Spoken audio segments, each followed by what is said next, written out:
మిమ్మల్ని ప్రిన్సిపాల్ గారు పిలుస్తున్నారు. ఏంటి పిలిచారట? What is the matter?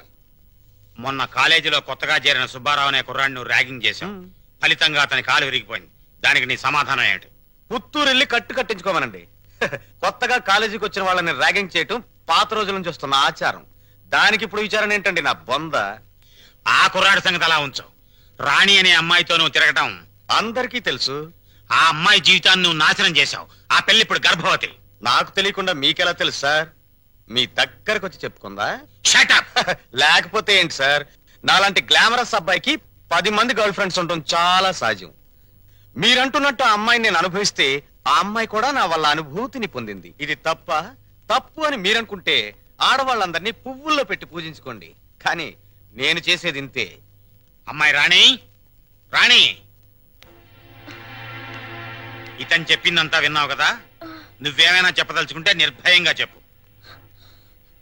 Sir, ఏ పరువు గల ఆడపిల్లైనా కావాలని కాలు జారదు. ప్రేమించిన వాడు తనే సర్వస్వాన్ని నమ్మించినప్పుడు విచక్షణ పోవచ్చు. నన్నంత నమ్మించి దుర్మార్గానికి హద్దులు ఉండవని నిరూపించాడు ఈ మహానుభావుడు. ఊరుకోమ్మా, ఊరుకో. ఆ అమ్మాయి అభిప్రాయం నీ అభిప్రాయం తెలుసుకున్నాను. ఇంకా మీ అమ్మా నాన్నల అభిప్రాయం తెలుసుకోవాలనుకుంటే మా ఇంటికి వెళ్ళండి. వాళ్ళు మన క్యారెక్టర్ కి యూ సర్టిఫికెట్ ఇస్తారు. అక్కర్లేదు. రఘురామయ్య గారు దయచేయండి. విన్నారా మీ అబ్బాయి మాటలు? అమ్మా, నువ్వు అమ్మాయి పక్కన నిలబడు. చెల్లి నువ్వు కూడా. రే, ఇప్పటి వరకు నువ్వు ఆడదాని గురించి మాట్లాడిన మాటలు తిరిగి ఒక్కసారి మాట్లాడు. అమ్మా చెల్లి కూడా ఆడవలేరా? మాట్లాడు. అమ్మా చెల్లి దానిలా ప్రవర్తించే మనుషులు కాదు. అవునవును. అటువంటి పవిత్రమైన ఇంట్లో దుర్వాసన కొట్టే మాటలతోనూ చేతలతోనూ నువ్వు ఒక్కడవే పుట్టుకొచ్చావు. ఆ అమ్మాయిని ఏం చేద్దాం అనుకుంటున్నావు? అది కాదు నాన్న, నేను ఆ అమ్మాయిని అనిపించిన మాట నిజం. కానీ బ్రోతలుగా భావించి అనిపించాను. నిజంగా ప్రేమించుంటే ఆ అమ్మాయి తల్లి ఎవరు, తండ్రి ఎవరు, సంప్రదాయం ఏంటి అని తెలుసుకున్నాను కదా. అయినా ఆఫ్టర్ ఆల్ దాని గురించి ఆలోచిస్తారేంటి నాన్న? ఆ అమ్మాయిని పెళ్లి చేసుకుంటావా లేదా? అది కాదన్నయ్య. నోరు మీరే దుర్మార్గుడా. ఆ పిల్లకి అన్యాయం చేయకన్నయ్యా. ఈ పెళ్లి జరగకపోతే అందరం కలిసి నీ అంతు నీతో పాటు మేము చేస్తాం. చెప్పరా? చెప్పు చెప్పు చెప్పు. సరే, దండలు తెప్పించండి.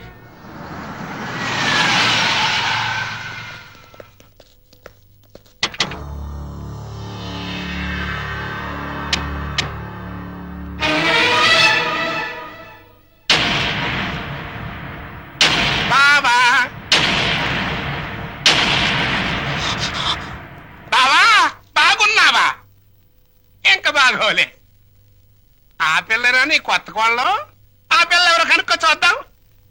నీ వేలు విడవని మేనకోళ్ళం అంటే నీ సొంత చెల్లెలు సవితికి కూతురు. ఈ నా కీపే నీ కొత్త కోడలకి జన్మభూమి. నీకు గుర్తుందా? అప్పుడప్పుడప్పుడప్పుడు నా ముఖం మీద నా కొడుకు చేత తుపుక్కు నుమ్మే ఇచ్చావు. ఇప్పుడు నీకు గుర్తొచ్చి ఉంటుందిలే. ఆ ఉమ్ము అప్పుడే తుడుచుకుంటే పోయింది. కానీ ఇప్పుడు నీ మొహం మీద పడబోయి ఉమ్ము లైఫ్ బాయ్ సబ్బుతో తోముకున్నా లైఫ్ లాంగ్ సరిపోకుండా పర్మనెంట్ గా ఫిక్స్ అయిపోద్ది. అరవబకరా నా కొడక. బైక్ లేకుండానే మీ ఫ్యామిలీ అఫేర్ అంతా ఊరంతా తెలిసిపోద్ది. చూడు, ఇయాల నుంచి నా కూతురు జెండా మీ ఇంటి మీద ఎగురుతా ఉంటదన్నమాట. ఎప్పుడు ఎగరటం మానేస్తాం అప్పుడు జెండా ఎత్తేస్తాం. ఈ గవర్నమెంట్ కూలిపోద్ది. బావా, గడ్డిని తగలబెడటానికి పెద్ద దివిటి అక్కర్లా, చిన్న అగ్గి పుల్ల చాలు. ఆ అగ్గి పుల్లే నీ కోడలు నా కూతురు అన్నమాట. ఈ రోజు నుంచి ది ఎండ్. కార్డు పడేంత వరకు నా డైరెక్షన్ లో ఇవ్వబోయే కొత్త ట్విస్ట్ అన్నమాట. వచ్చిన పని అయిపోయింది, ఇంకొస్తా అన్నట్టు డాక్టర్. నా సన్ ఇన్ లాని లాక్రమే ఆశీర్వాదం తీసుకుని కానీ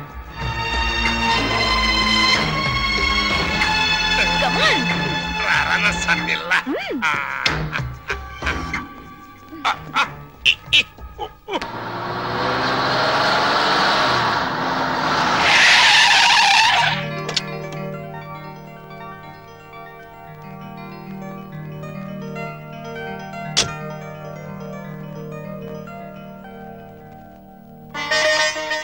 మరి నా ఆడపడుచు లాంఛనమా?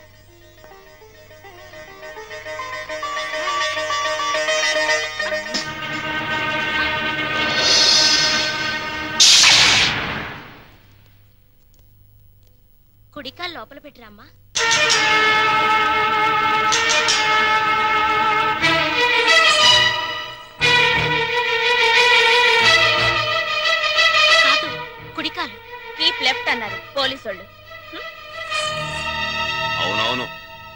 ఎప్పుడు లెఫ్టే.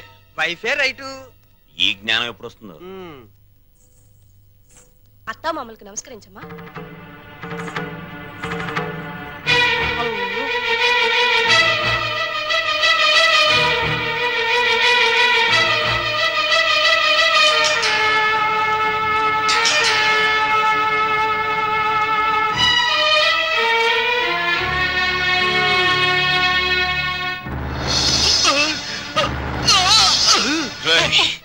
నీకు ఇంట్లో ఎవరు అన్యాయం చేశారని మా అందరికి ఇంత ద్రోహం చేశావురా? రాణి ఎవరో ముందు నాకు తెలీదు. తెలిసిన తర్వాత ఆ అమ్మాయి లేకుండా నేను బతకలేని తెలిసింది. నన్ను చంపినా సరే నేను మాత్రం రాణినే. నువ్వు ఈ ఇంట్లో ఎందరినో ఏడిపించాల్సిన డ్యూటీ బోలెడంత ఉంది.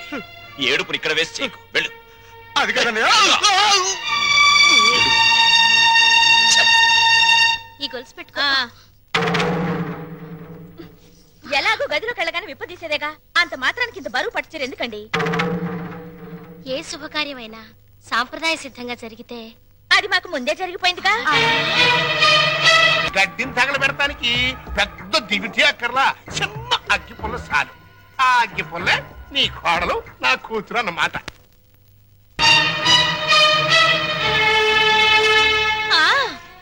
మా అత్తయ్యకి మావయ్యకి అందరికీ తెలుసు. ఆ వీక్ పాయింట్ లీక్ అయ్యాకే నన్ను ఆయనకి తగిలించారు. ఫోన్లేండి, పెళ్లికి ముందు ఏం జరిగినా పెళ్ళయ్యాక ఈ తంతు తప్పదంటే మీకోసం కాసేపు కప్పుకుంటాను.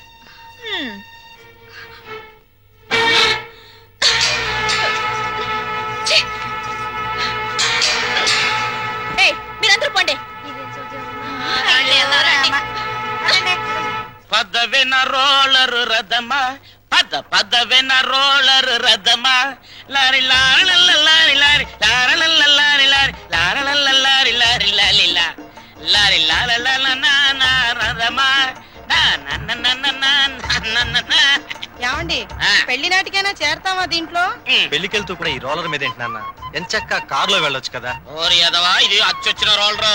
30 ఏళ్ల క్రితం మీ అమ్మని తగిలించుకోవడానికి విజయవాడ నుండి శ్రీకాకుళం వరకు ఈ రోలర్ మీదే వెళ్ళానురా. వచ్చారులేండి, ముహూర్తం అయిపోయిన 3 నెలలకు వచ్చారు. ఆ ముహూర్తానికి మా అక్కకు పెళ్లి నేను బుక్ అయిపోయాను. సెటప్ అయిపో. నన్నేమనంటే అప్పుడం అయిపోతావే. నన్నెవరనుకుంటున్నావే? జై కామరాజు వడయార్ అంటే మైసూర్ రాజేష్ ఆఖరి వంశం అన్నమాట. ఆ తాతలంతా ఏనుగులు ఎక్కారే. ఏనుగులు అయితే మేత బొక్కని ఏనుగుల మేసిన నీ రోలర్ మెయింటైన్ చేస్తున్నాను. పిచ్చిదానా. రోలర్ రథ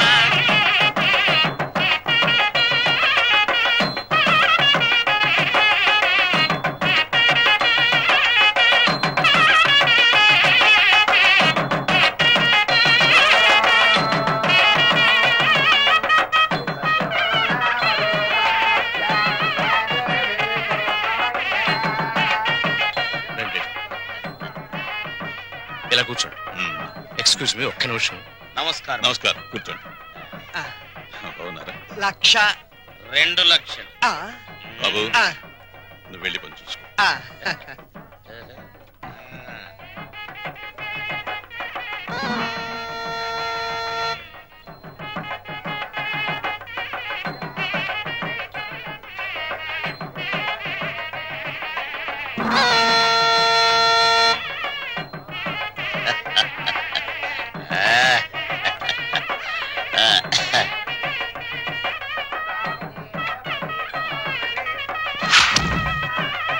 తీసుకోండి.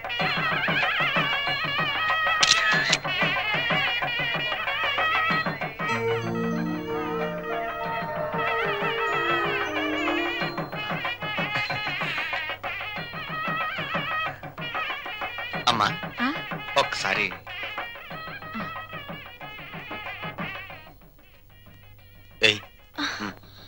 అరే లేమ్మా, ఏమిట్రా ఇది? అమ్మా నాన్నల మాట విని చెడ్డగా ప్రవర్తించాను. నన్ను క్షమించండి అత్తయ్య. బుద్ధి వచ్చింది. బాగా బుద్ధి వచ్చిందా? నువ్వు ఊరుకోరా. అవే మాటలమ్మా, ఏదో చిన్నతనం. నిన్నంత మాత్రం అర్థం చేసుకోలేనా? పిచ్చి పిల్ల. లోపలికి వెళ్ళదానరా.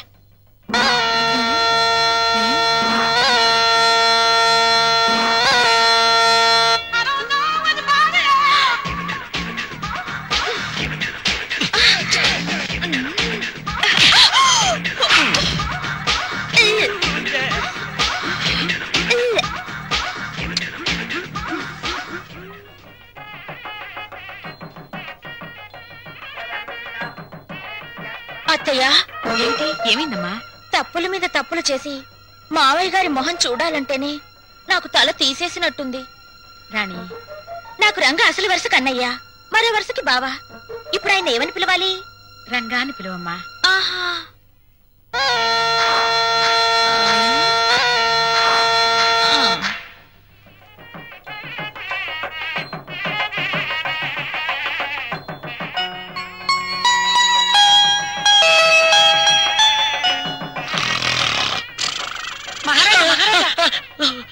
మీరు ఎప్పుడైనా జైలుకి వెళ్ళారా? ఒకే ఒక్క రోజు వెళ్ళాను. అది నా రోలర్ కింద పంది పిల్ల పడితే. అక్కడ కోడికల కొండలరావుని చూసారా? ఆయన ఎవరు? నా మొగుడు. ఆ ఈ చాలు గాని ఇంకా చూసుకోండి. ఏంటది? పెళ్ళి.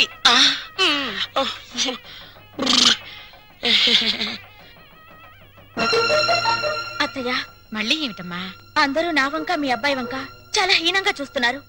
పరువు గల ఈ కుటుంబ గౌరవం నిలబెట్టడం కోసం మేమిద్దరం ఎటైనా వెళ్లిపోయి బ్రతకాలనుకుంటున్నాం. అయ్యో, ఇంత చిన్న విషయానికని ఎక్కడికో పోవడం ఎందుకమ్మా? మీ మావయ్య గారితో చెప్పి డబ్బుకి ఏర్పాటు చేస్తాను. ఏదో వ్యాపారం చేసుకోండి. ఉమ్మడాస్తితో వ్యాపారం చేసి రేపు పొద్దున దివాలా తీస్తే ఆ భారం మొత్తం కుటుంబం మీద పడుతుంది. అందుకని ఇద్దరి కొడుకులకి చెందవలసిన ఆస్తి ఎవరిది వారికి పనిచేస్తే మీకే బాధరబందీ ఉండదు. దీన్ని తగల పెడతానికి పెద్ద దివిటి అక్కర్లా, చిన్న అగ్గి పుల్ల చాలు. ఆ అగ్గి పుల్లే నీ కోడలు, నా కూతురు అన్నమాట. కాదత్తయ్యా.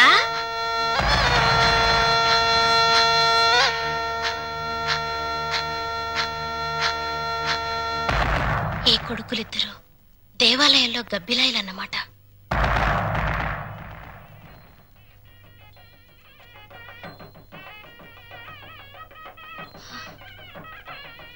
ఛ! అమ్మా, ఈ ఇంట్లో అన్ని అన్యాయాలు జరుగుతున్నాయి నాన్న. ఏమైందమ్మా? మా మరిది ఆస్తిలో వాటా కోసం ఏవేవో ఎత్తులు వేస్తున్నాడు. ఈయన వరుస కూడా పంపకం మీదనే ఉంది. అంతేనమ్మా, తల్లిదండ్రులు చూసేది పిల్లల పెంపకం, పిల్లలు చూసేది ఆస్తుల పంపకం. ఛ! మా మరిది చాప కింద నీరైతే ఈయన జేబులో తేల్లా కనిపిస్తున్నారు.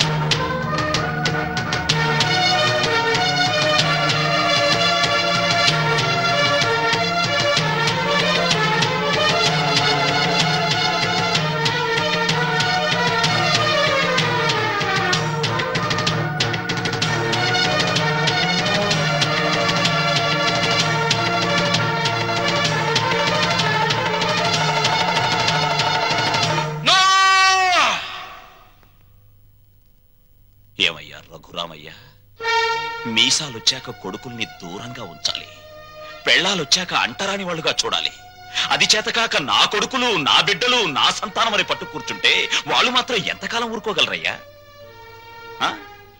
పాపం అమాయకులు కాబట్టి, పెళ్ళాల పైట చెంగుల్ని పాము పడగలనుకుని భయపడే పసిపిల్లలు కాబట్టి ఇన్నాళ్ళు ఆగారు. ఇప్పుడు అడుగుతున్నారు. అడిగితే కాదనడానికి నువ్వెవరివయ్యా? పంచు ఆస్తుల్ని. రంగా, నువ్వు కూడా. పెద్దోడు చిన్నోడు చెప్పిందే కరెక్ట్ అంటున్నాను. చెప్పింది చేసి నీ పెద్దరికం కాపాడుకో. రే రంగా, నువ్వు వాళ్ళతో చేరి నన్ను వెన్నుపోటు పొడుస్తావురా? పెద్ద వాళ్ళకి తప్పట్లేదు వెన్నుపోట్లు, నువ్వెంత?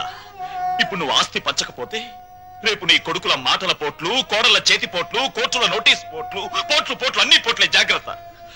రంగా, అందరూ ఒకటిగా కలుసున్నప్పుడు ఆస్తి పంపకాలు ఎందుకురా? అమ్మా, ఈ చేతి వేళ్లున్నాయి, ఇవి అన్నం కలుపుకోవడానికి, తినడానికి, కడుక్కోవడానికి కలిసి ఉంటాయి. తిన్నాక వేటికవే నీకు నువ్వే నాకు నేనే అని మళ్ళీ దూరం అవుతాయి. నీ శరీరంలోని భాగాలే ఒకటిగా ఉండనప్పుడు నీ కడుపులో పుట్టిన బిడ్డలు మాత్రం ఒకటిగా ఎలా ఉంటారు? ఎందుకు ఉండాలి? రంగా, ఎందుకురా అందరూ కలిసి ఆయన్ని చిత్రహింస చేస్తున్నారు? అమ్మా, చిన్న కొడవలు ఆపేసి భోజనానికి రండి. ఏ విషయం తేలేదాకా మేమెవరం భోజనాలు చెయ్యం. రండి.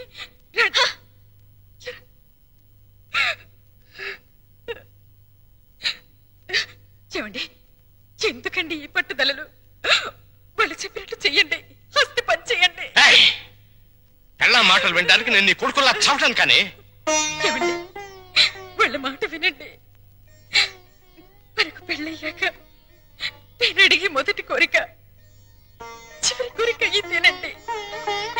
ఆస్తి పంచలేదన్న కోపంతో రేపు నేను చచ్చాక నాకు తలకొరవ పెట్టకపోతే అది ఎంత బాధో ఆలోచించండి. వాళ్ళు మనిషిని, నువ్వు మనసుని చంపుతున్నారే. వద్దు, నాకు ఈ దరిద్రం వద్దు, వద్దు. అందరూ వినండి, నేను నా ఆస్తిని నా కొడుకులకి పంచుతున్నాను. నిజానికి నా ఆస్తిని 3 భాగాలు చేయాలి. 2 భాగాలు నా కొడుకులకి, 1 భాగం నాకు, నా భార్యకి. పేపర్లు తెచ్చుకోండి, ఈ ఆస్తి మొత్తం పంచేస్తాను. కానీ ఒక్క విషయం, నా భాగం కూడా నా కొడుకులిద్దరికి దానం చేస్తున్నాను. ఎందుకో తెలుసా? వాళ్ళు ఆస్తి లేకపోతే బతకలేని చవటలు గనక. నాన్న, మీ భాగం పంచడానికి వీల్లేదు. అది నా ఇష్టం రా. ఆ ఆవేశంలో తొందరపడుతున్నావు. బతికున్నంత కాలం బిడ్డలపై ఆధారపడి ఉండాలి. కాకి కెంగిలి విసురుతారు, కుక్క కన్నం పెడతారు గాని ఆస్తి లేని తల్లిదండ్రులకు ఖాళీ కంచ కూడా వాసం చూపించరు. ఇప్పుడు నీతులు చెప్తున్నావా? ఇందాక నాకు, ఇప్పుడు నా కొడుకులకి వెన్నుపోటు పొడుస్తున్నావా? రే, పంపకాలు పూర్తయ్యేదాకా నువ్వు లోపలికి వస్తే నువ్వు చంపుకు తినంత ఒట్టు. పో బయటికి.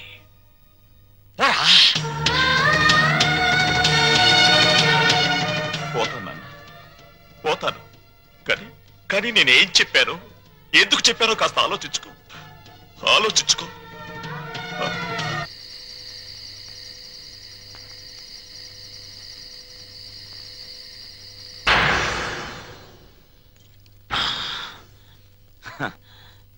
మందుకు పుట్టిన బిడ్డలు బ్రాండీ, విస్కీ, రమ్ము, జిన్ను, సారా, బీరు ఇవేవి తాగినా వచ్చేది ఒక్కటే, కిక్కు. నిషాలో, కిక్కులో, మత్తులో, తూలుడులో, పేలుడులో తేడాలు లేవు. కానీ ఒక్క తల్లి కడుపున పుట్టిన బిడ్డల్లో ఎందుకున్నాయి తేడాలు? ఎందుకొచ్చాయి తేడాలు? రఘురామయ్య ఇవన్నీ ఆలోచించాడా? నేను చెప్పిన చిప్పోని బయటికి చచ్చాక కొడుకులు కొరివి పెడితే డైరెక్ట్ గా కోరమండల్ ఎక్స్ప్రెస్ లో స్వర్గానికి వెళ్ళొచ్చని పిచ్చి ఆశతో బతికే తల్లిదండ్రులారా, మీరు బతికున్నప్పుడు మీ కొడుకులు మిమ్మల్ని కాకుల కంటే హీనంగా చూస్తారు. మీరు చచ్చాక మీకు పెట్టిన పెండాలు తినమని అదే కాకుల్ని ఖావ్ ఖావ్ ఖావ్ అని పిలుస్తారు. కమంటార్